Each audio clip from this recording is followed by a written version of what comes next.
And welcome to another edition of the Prepcast, brought to you exclusively by the Morning News of Northwest Arkansas. I'm Nathan Allen, joined with Kurt Voigt once again this week. A lot of good action last week in high school football. We're going to try to touch on as much of it as possible. First off, we want to talk a little bit about Springdale High.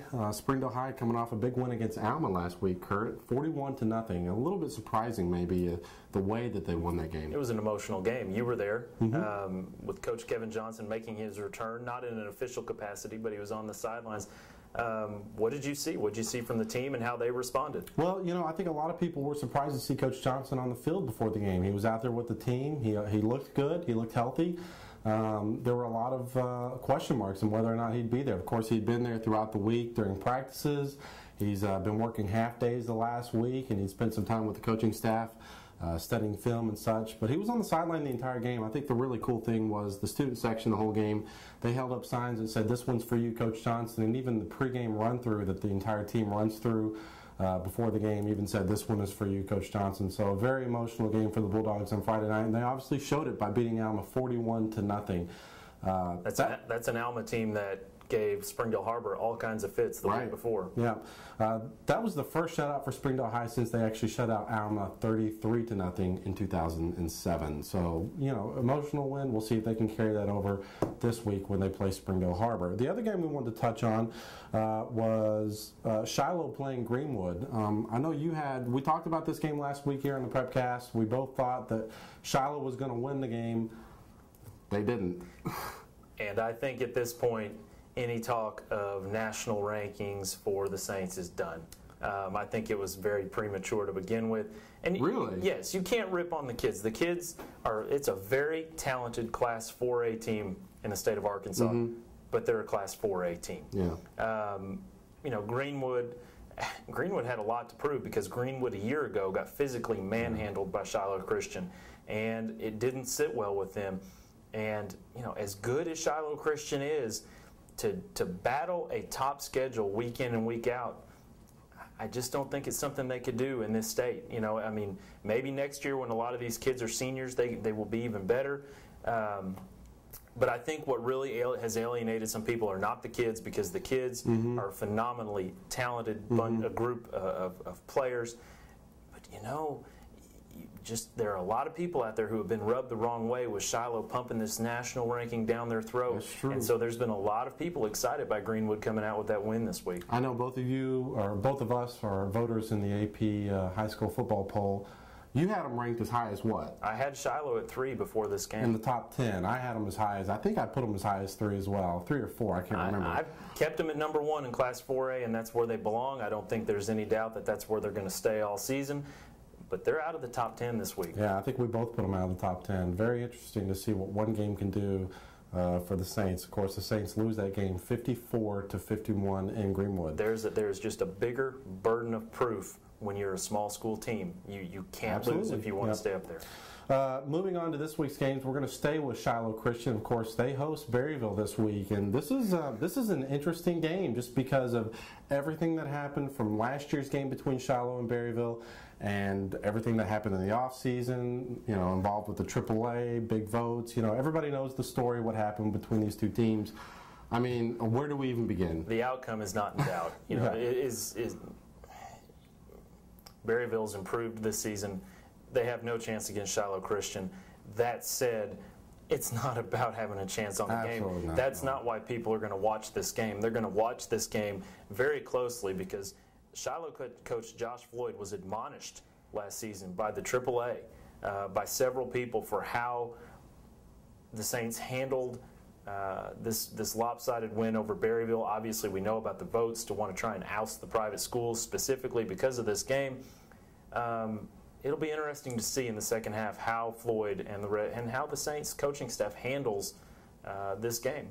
You know, and this game last year is the very reason that the junior highs in the 4A1 conference are now no longer playing Shiloh Christian. They are this year, but Berryville is not playing them this year, but they did vote them out beginning next year. You know, very interesting development. We'll see what happens this year. I'm sure it'll be much of the same, but still, like you said, just interesting storylines off the field.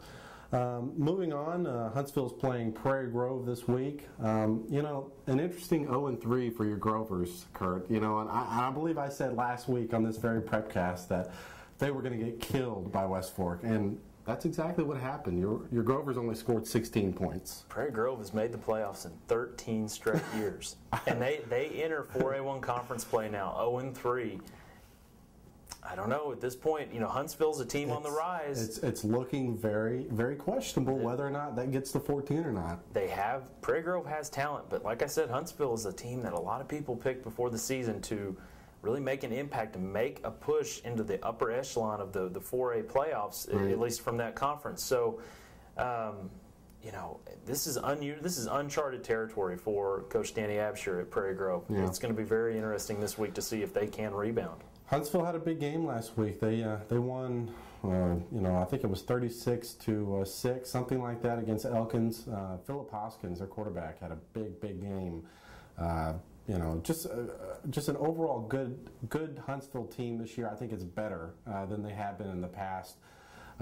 They held Clarksville. They almost beat Clarksville on the road. I think that was within 6 points, 8 points, something like that. But they're 1-2 going into this game, and I really think that Huntsville wins this game. I know you feel differently, though. I just know what Prairie Grove has with Thomas Sainer at running back. I know they have the senior leadership with Chad Austin at quarterback. And Prairie Grove knows how to win these kind of games. So, yes, I'm going to go with the Tigers. Okay, he's going with the Tigers. I think that's, 4 weeks in a row now, and he's 0-3 so far. Moving on to some of our big school games this week, let's talk about Bentonville playing Fayetteville. Fayetteville last week, a surprising tie, a tie against Russellville after combining for 500 yards of total, more than 500 yards of total offense. The game they had a 26-9 lead there you go. in the second half. Fayetteville, I think we've talked about it around here. If you were to put, let's just say, Shiloh Christian's offensive and defensive lines with Fayetteville, I think you'd have a team that would be very, very good. To understate it, Fayetteville has talent at quarterback, at all the skill positions. They have some talented players on defense. Bentonville may come in this week, though, and run for 500 yards the way they're going. It very well could happen. And Bentonville, this game against Fayetteville last year was sort of their coming out party because nobody knew how good Bentonville was going to be last year until they played Fayetteville and beat them as bad as they did. Bentonville's running game, just like we've talked about all year long, is very, very good this year. And it's no different from what it was in the past. Their defense is good. I don't think this game's even close. Yeah, you're obviously going with the Tigers. Yeah, I'm going to pick the Tigers 52-17 in this game. Well, I'm not going to go that much. I think that I think that Bentonville is in a position to where they can do whatever they want with Fayetteville. Well, I will pick Bentonville as well, and I think it's a 42-28 kind of game. Right now, there's only one team that I think has a chance to beat Bentonville, and that leads into our last pick. Yeah, let's talk about this last game. It's Springdale High versus Springdale Harbor. It's the Battle of Springdale, I guess. It's the fourth match between both of these teams. This is sort of a toss-up game. Really and truly, after you see Springdale High beating Alma the way they did last week, Harbor struggling against Alma 2 weeks ago, and then getting by Coweta, Oklahoma last week. I don't know. I mean, this is probably a game Harbor should win, but what do you think? They should win, but they did raise some doubts with their performance at Alma. We've said all along the only team that can challenge Bentonville is Harbor. Harbor beat Bentonville last year. Mm-hmm. Harbor has an offensive line. They have the defensive talent to match Bentonville. They have some skill position players. They have the coaching staff. If Harbor is going to be the team to challenge Bentonville, this is the game where they need to make a statement because Springdale High would love nothing better than to even the series, because right now Harbor leads at 2-1. They would love nothing better than to even this series this week. Springdale High quarterback Joseph Calcagni had a huge game against Alma. I mean, he threw for 299 yards in the first half alone. That offense is really clicking right now, and I tell you what, the big thing for Springdale High right now is they got a big boost of confidence for their defense. Posting a shutout for the first time in 2 years, something that I know Jeff Jones was very excited about. We'll see if they can do that against a very good Harbor team. And those are your games for this week. Thanks for joining us here on the Prepcast. Be sure to check back with us next week. And don't forget to check online at www.nwapreps.com. For Kurt Voigt, I'm Nathan Allen.